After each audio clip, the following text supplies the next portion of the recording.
একদিন শ্বশুরজি আমার কালো ঘোড়াটি পোশাক ছাড়া দেখে খুবই অবাক হয়ে গেলেন আর বললেন, বৌমা, তোমার কালো ঘোড়াটি তো খুবই সুন্দর, আর এত তরতাজা এমন মজবুত ঘোড়া এর আগে দেখিনি।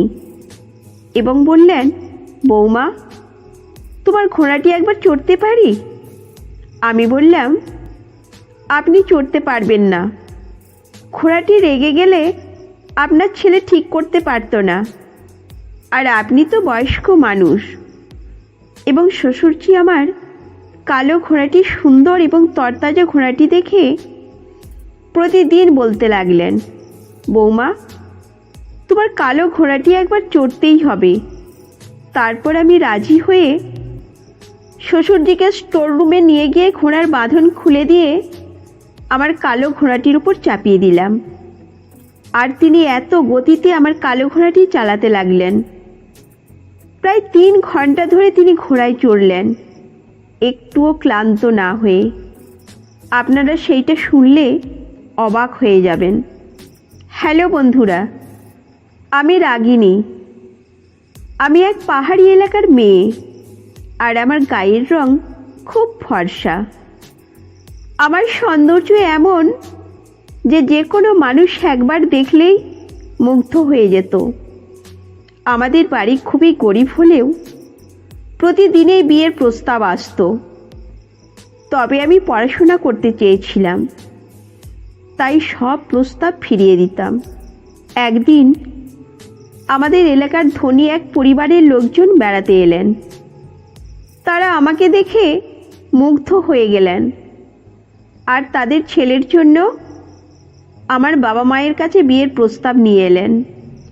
আমাদের পরিবার রাজি হলো এবং অনেক ধুমধাম করে আমার বিয়ে হলো। আমার স্বামী একজন সফল ব্যবসায়ী ছিলেন, আর শ্বশুরজি ছিলেন একজন শক্ত সমর্থ ফৌজি অফিসার। আমার বিয়ের 6 মাসের মধ্যেই এক ভয়াবহ দুর্ঘটনায় আমার স্বামী ও শাশুড়ি মা আমাদের ছেড়ে চলে গেলেন। আমি বিধবা হয়ে শ্বশুর বাড়িতে একা রয়ে গেলাম। শ্বশুরজি তখন চাকরির জন্য বাইরে ছিলেন। প্রায় 1 মাস পর তিনি চাকরি থেকে বাড়ি ফিরলেন এবং আমার দেখাশোনা করতে শুরু করলেন। আমার কালো ঘোড়াটি, যা আমার স্বামী খুবই যত্ন করতেন। স্বামী না থাকার কারণে অনেক দিন ধরে যত্ন না হওয়ার কালো ঘোড়াটি আগের মতো তরতাজা ছিল না। আমি প্রতিদিন ঘোড়াটির যত্ন নেওয়া শুরু করলাম, মালিশ করতে লাগলাম, যেন ঘোড়াটি আগের মতো সবল ও সুন্দর হয়ে ওঠে। একদিন রাতে আমি যখন আমার কালো ঘোড়াটিকে পোশাক ছাড়া মালিশ করছিলাম, শ্বশুরজি হঠাৎ এসে আমাকে দেখে চমকে গেলেন। তিনি মুগ্ধ হয়ে বললেন, বৌমা, তোমার কালো ঘোড়াটি কত সুন্দর। এমন মজবুত ঘোড়া আমি জীবনে দেখিনি। তুমি তো সত্যিই খুব ভালোভাবে এর যত্ন নিচ্ছ। আমি হাসি মুখে উত্তর দিলাম, হ্যাঁ শ্বশুরজি, চেষ্টা করছি যেন ঘোড়াটি আবার আগের মতো সবল হয়ে ওঠে। এরপর শ্বশুরজি মজা করে বলতে লাগলেন, বৌমা, আমি কি তোমার কালো ঘোড়াটি একবার চড়তে পারি?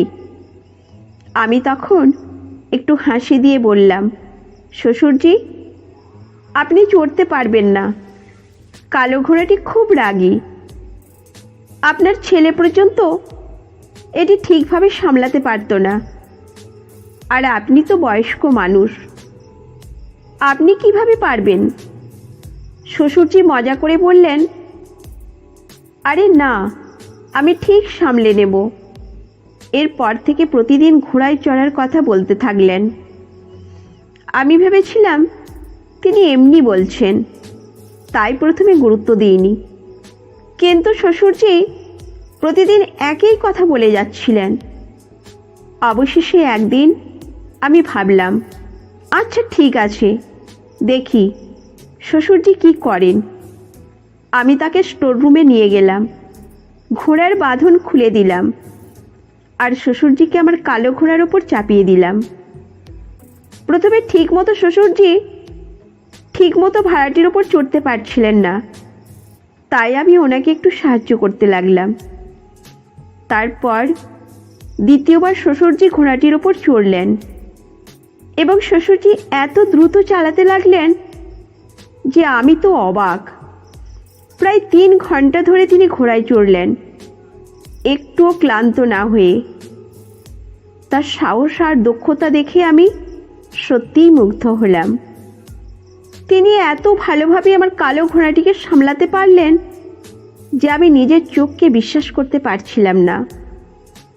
এরপর থেকে শ্বশুরজি প্রতিদিন 2-3 বার কালো ঘোড়াটিতে চড়তে শুরু করলেন। ঘোড়াটিও এখন আগের চেয়ে অনেক বেশি সবল ও সুস্থ হয়ে উঠল। প্রতিদিন শ্বশুরজি ঘোড়াটির যত্ন নিতেন, মালিশ করতেন, আর আমি তাকে সাহায্য করতাম। কালো ঘোড়াটি ধীরে ধীরে আগের মতোই শক্তিশালী ও তরতাজা হয়ে উঠল। আমরা দুজনেই খুব খুশি হলাম, কারণ আমার কালো ঘোড়াটি আবার আগের মতো প্রাণবন্ত হয়ে গেছে। শ্বশুরজির এই নতুন কাজ আমাদের দুজনের জন্যই অনেকটা আনন্দের উৎস হয়ে উঠল। ঘোড়াটি যত ভালোভাবে তাকে দৌড় করানো হতো, ততই সে শক্তিশালী ও সুস্থ হয়ে থাকত। শ্বশুরজি যেন ঘোড়ার সঙ্গে একটি আলাদা সম্পর্ক গড়ে তুললেন।